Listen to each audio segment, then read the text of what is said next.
Hello there, interwebs, and welcome to the very first installment of my playthrough of Dungeon Master 2. My name is New Old School, and you can call me Nos. But to start out with, I'll talk a little bit about the game. It came out in 1993, actually. This is a little bit deceptive.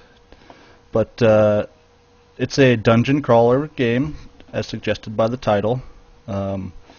Heavily influenced by Dungeons and Dragons, of course. And it was a fun game from my childhood. I probably haven't played it for over 15 years, so it'll be fun to play through this one more time. And without further ado, let's get started.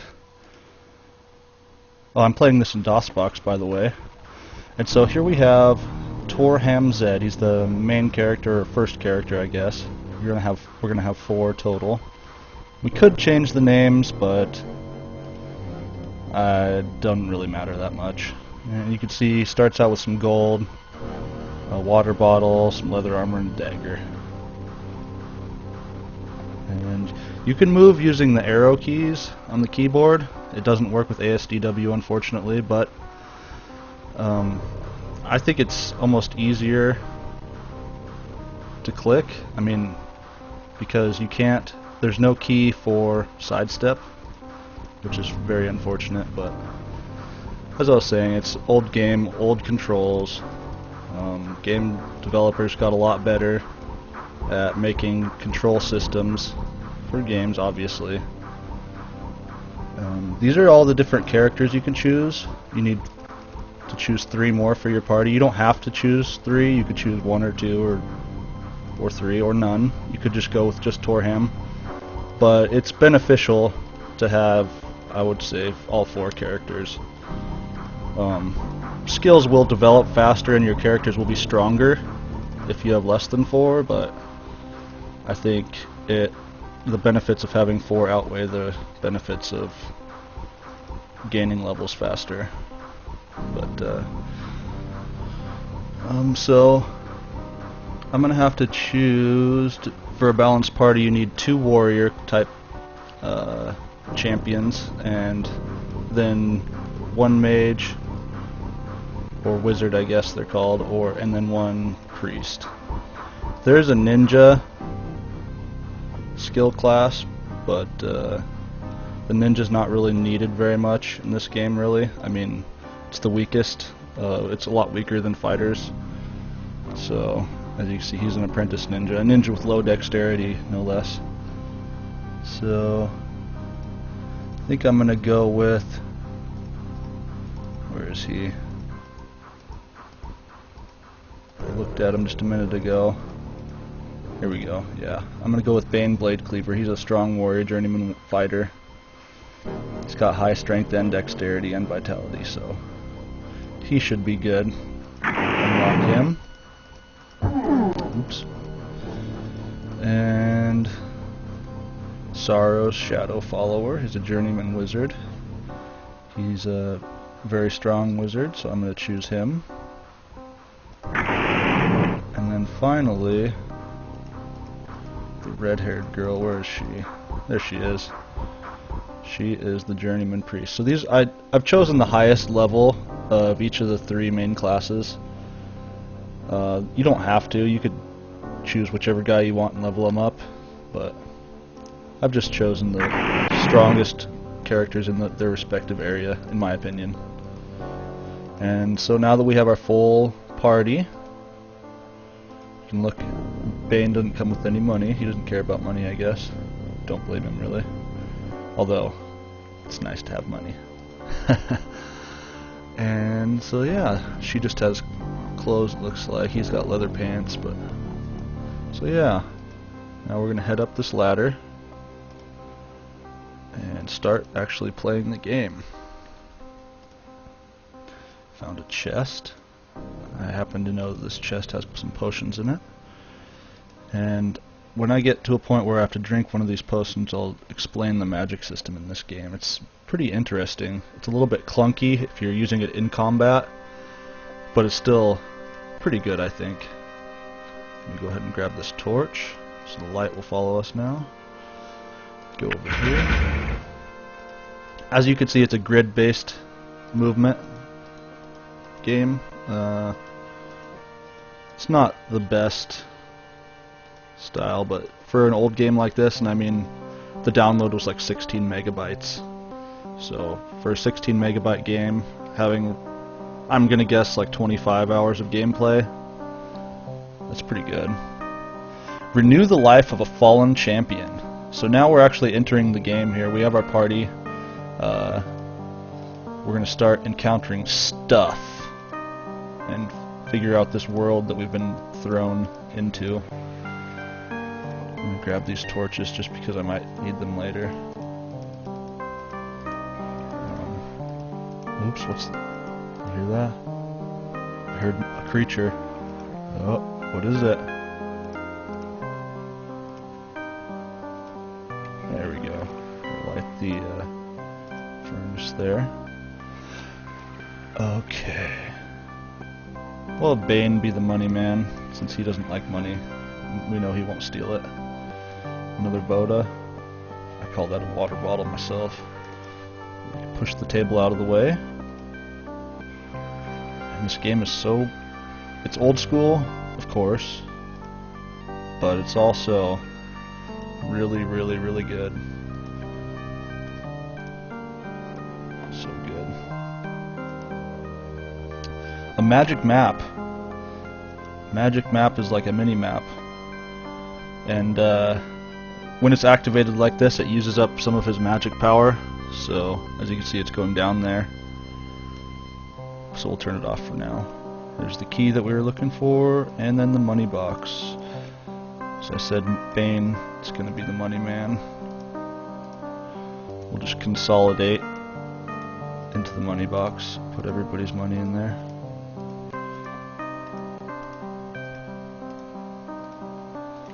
Awesome MIDI music as well. Generally just a good game. I mean, if you haven't played it, it's definitely worth giving it a shot, especially since it's free now. I mean, the company that made it is gone. I don't think I actually said it was made by FTL Games, which is like the game development branch of like Heavenly Software or something like that. I said it at the beginning, but yeah, it's just a small. Oh, another dagger. A small game studio. I think they only had like, I want to say like 4 or 8 coders. Oh, there's my first kill, the slime. 1 slime down. As you can see, you kind of click on there and then you choose what type of attack. And that was like a critical hit or something. This is the sun door lock. This door, and that'll let us, this is the gate that protects the Sun Clan merchants, which is where we're at right now. This is like the little town, little village area. I could hear another slime around here somewhere. There it is. I'm gonna try throwing the daggers there.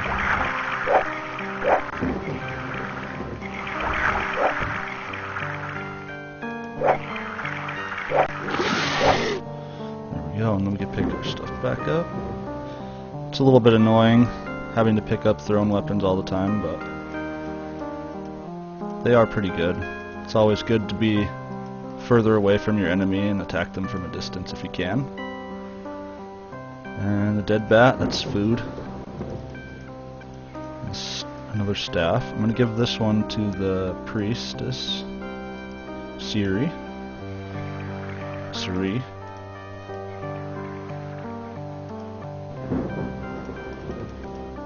You know what?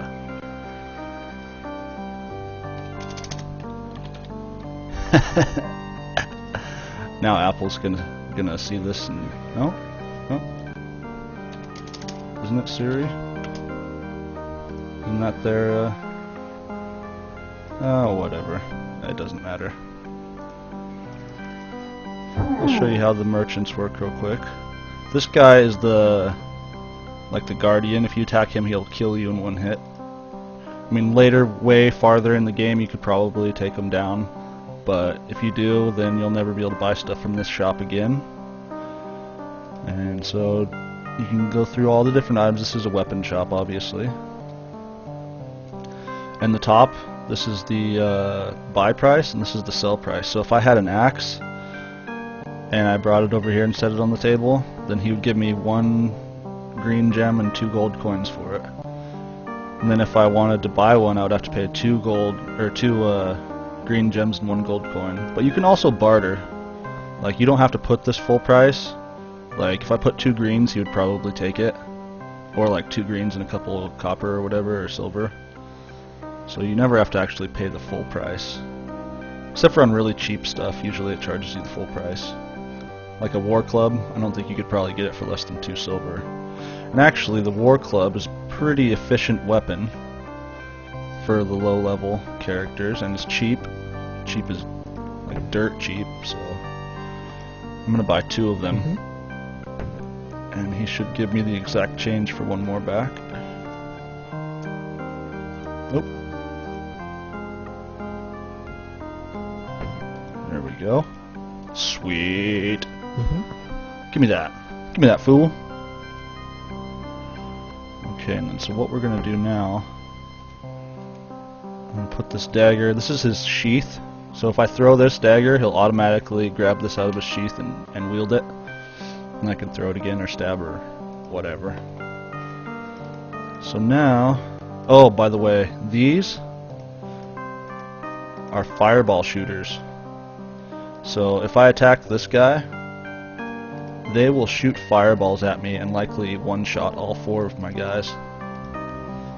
And if I happen to evade the fireballs, like if I shot an arrow at him from here or something and I sidestepped real quick and walked over here, I might be able to evade the fireballs, but then this badass ninja guy will come over here and punch my head, and that would be no good.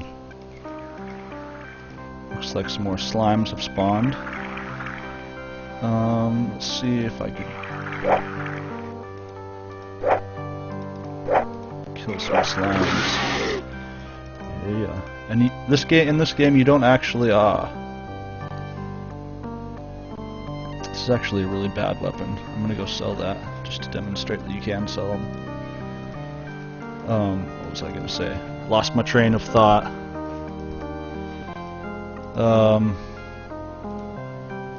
Oh geez. Give me some money. Money's really not that important in this game, but it's helpful. Later on you need a little bit of money to buy some good weapons. Oh my god, I just gave him all my money for free, right? No, he's just, excuse me. He's just, consolidating my money so I don't have giant stacks of gold and stuff. It's much more efficient just to have 3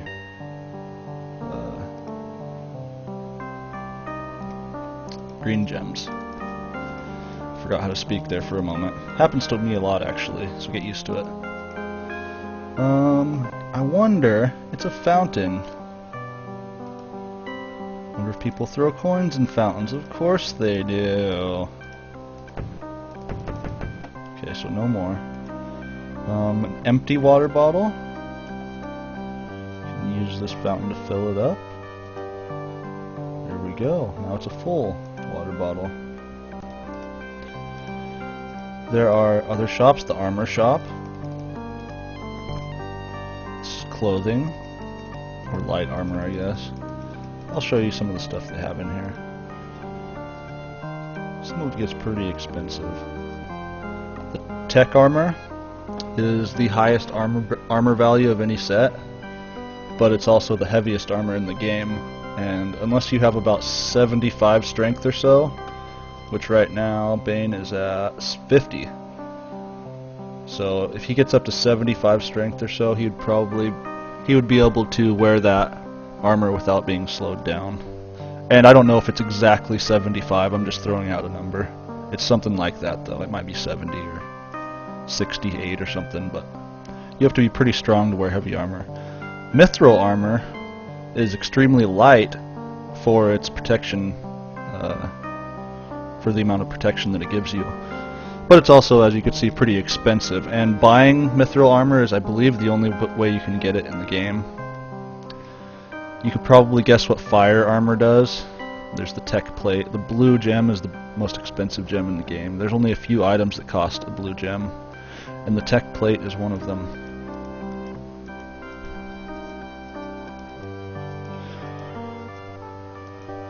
But yeah, there we go. That's the armor shop.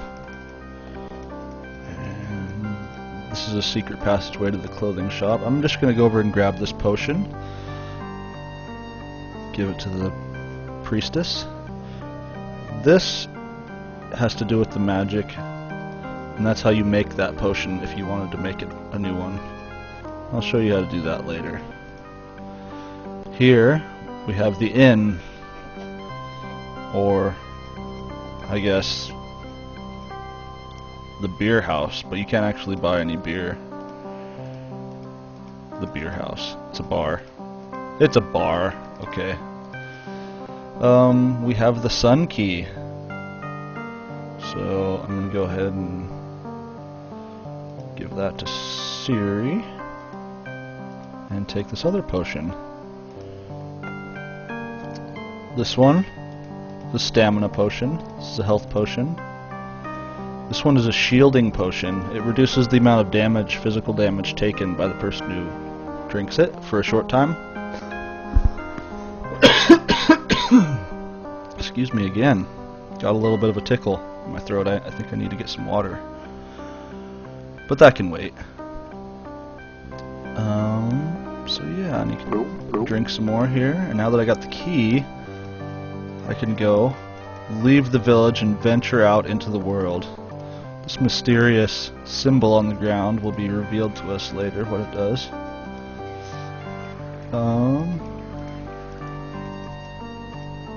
So yeah, we're gonna exit the Sun Clan village and enter the thicket. Stabby stabby. Oh, 43 damage. That was brutal.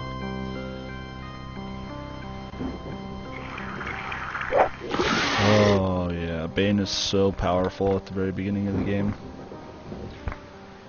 But every guy is powerful at the end of the game. You can sort of do things like this where you step around.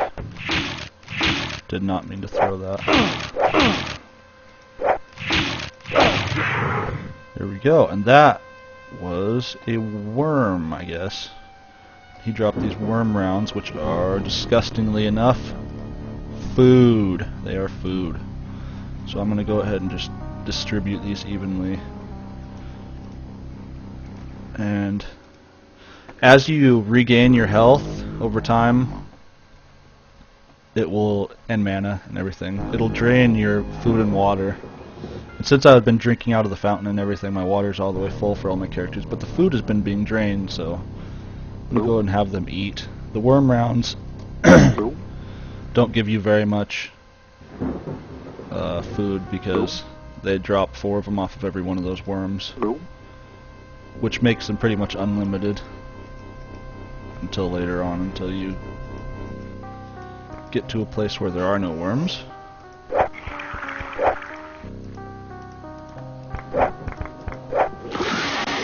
Bane just seems so overpowered compared to Torham, but that's because he's a journeyman fighter.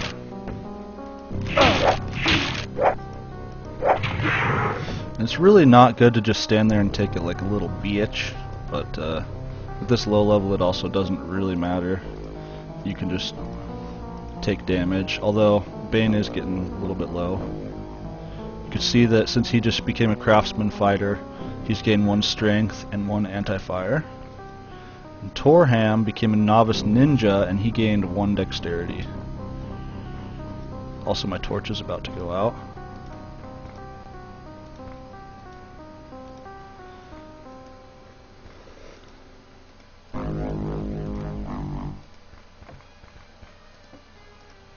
Go down here into this cave.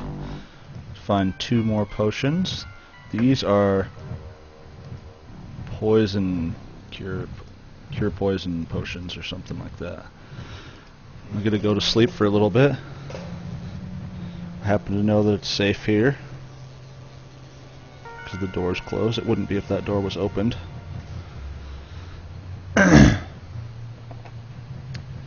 That's probably good enough. And instead of using another torch, I'm going to use magic.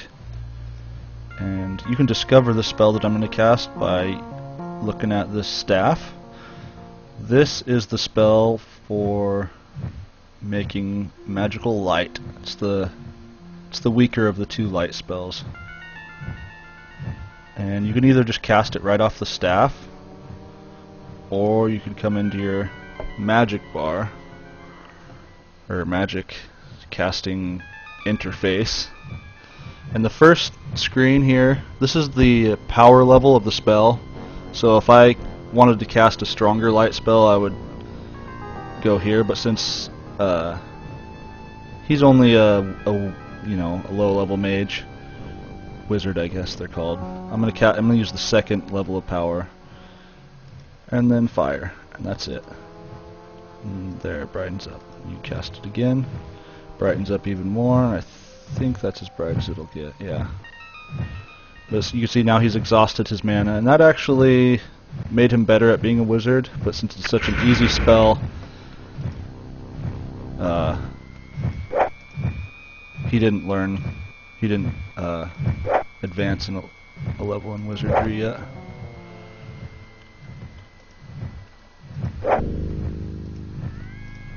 And the reason it gave us the poison cure potions is because you can indeed be poisoned by these bats, but they do have low HP. So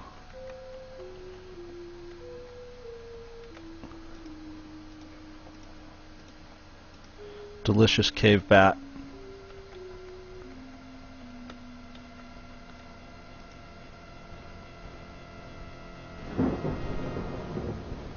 Oh God. Run away! What is it? Oh my God.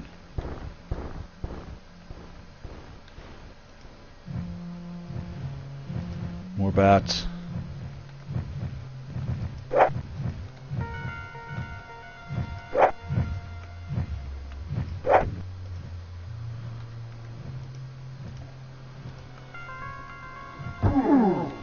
Those big guys out there could probably kill me, I'm pretty sure. That's why I ran away from them. I'm not ready to take those guys on yet. In fact, well, I'm sure I could, but I'd have to dodge a lot.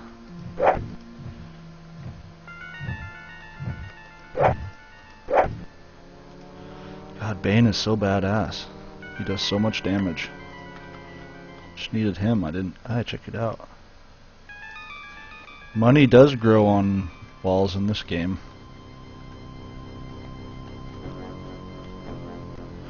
And back up. These creatures are very scary.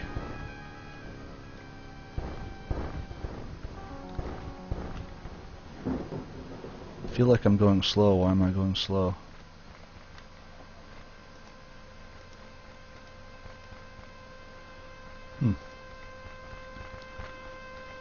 You can see we have the Moon Clan door here. Where's the Moon Clan key?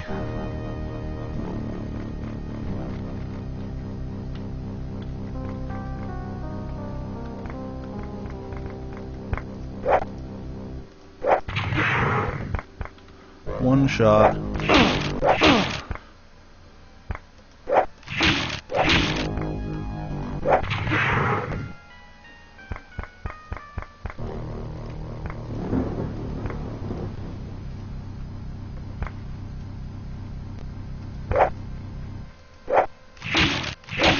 Dang it.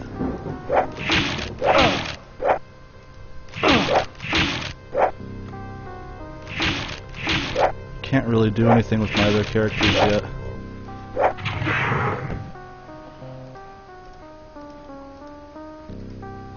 If I remembered what the spells were, I could probably cast some attack spells, but I don't remember what they are, and I'm not going to cheat and look them up.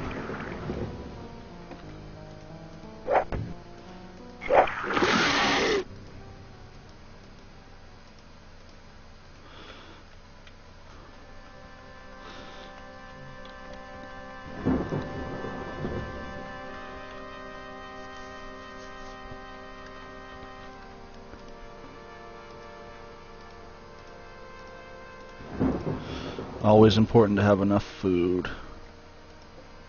Love food, don't you? Of course you do. Everyone loves food. It's my favorite thing to eat. Okay, so the only place I can go is in that cave, which just leads over to this area anyways. So I'm guessing somewhere out there is the lightning key. Wait a second.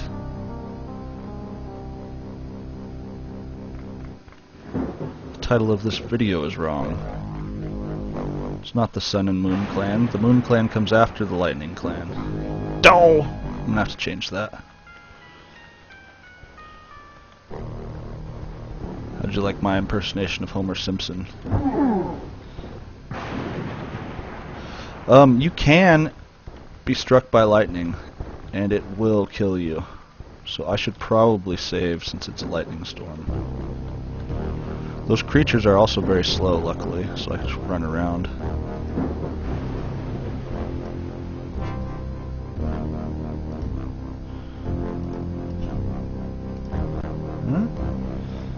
Go. Saves a lot faster than it did on my old computer 15 years ago. That's where we came out before. I kind of want to fight one of these guys just so I can get fighter experience. Ooh, that was close, one square away. Oh, check it out. There's a bow. Maybe Siri can be a ninja on the side because bow skill is actually ninja skill.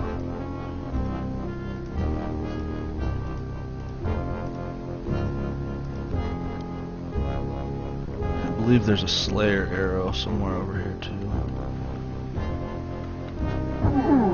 Yes, if you bump into a wall you do take damage. Oh, it's been so long. Oh no! I believe these guys can also break bones when they attack, so... Aha, there's the Slayer arrow. Slayer arrows are just more powerful. There's nothing else really special about them. Okay, so I've explored this little area. There's nothing over here. Uh-oh.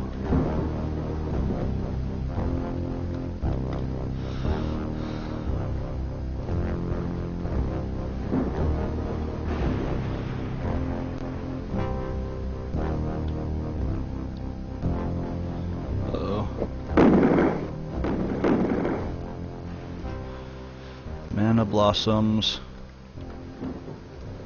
Mana blossoms. Oh god. Oh! This is what happens when you die.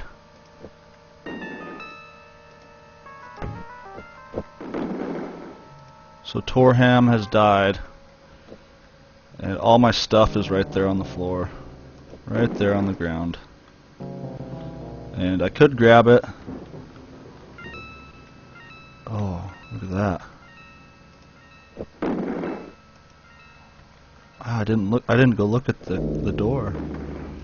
I'll have to do that in a minute. Grabbing all of Torham's stuff. Hopefully I'll have enough room to carry it all. I don't have enough room to carry anymore. See, he's overburdened, the yellow.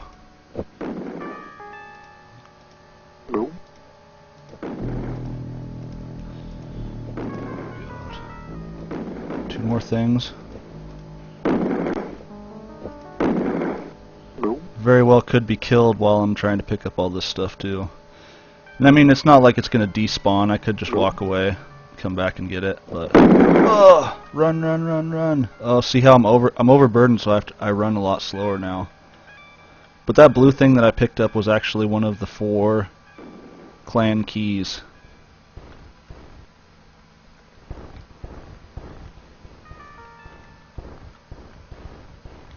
And I will show you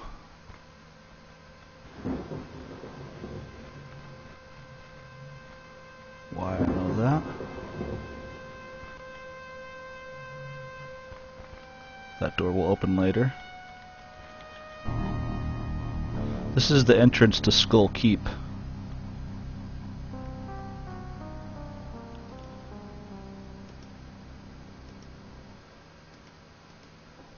To open the castle door, you must get a piece from each of the 4 clans of Skullkeep.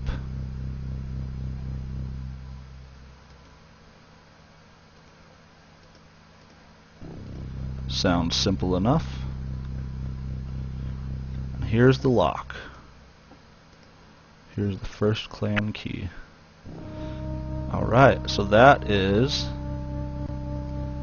the Sun Clan key. And then now we have the lightning key door. Lightning door key something.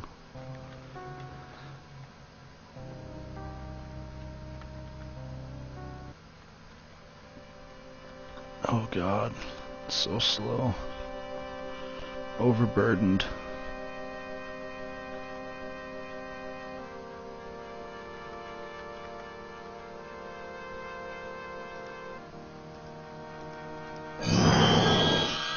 Resurrected, life has returned to Torhem Zed.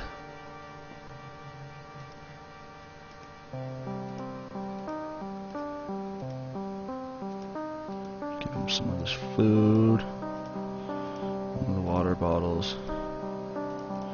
I got another bag. What's in this bag? It's a bomb. Bombs are throwable weapons.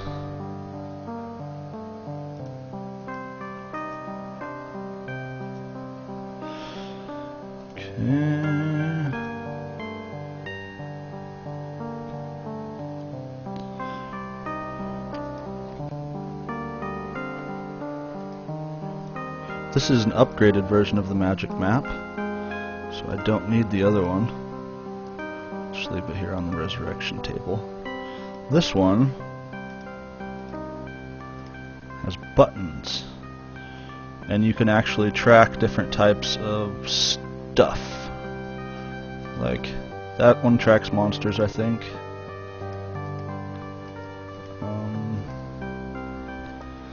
Let me throw something on the ground. Like a staff.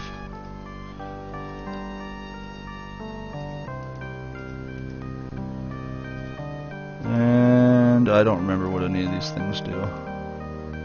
But it drains your magic faster for each one that's lit. And I ran out of magic already. But yeah.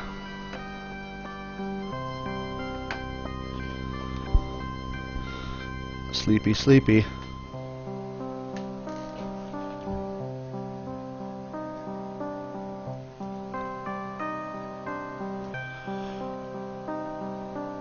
That was quite an adventure.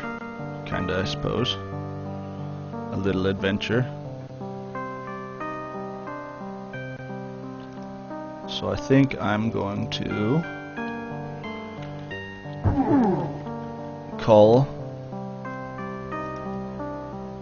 it for now.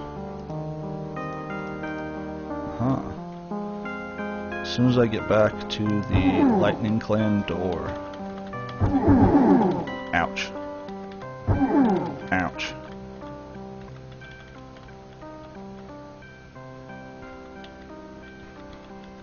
The next area will be the Lightning Clan.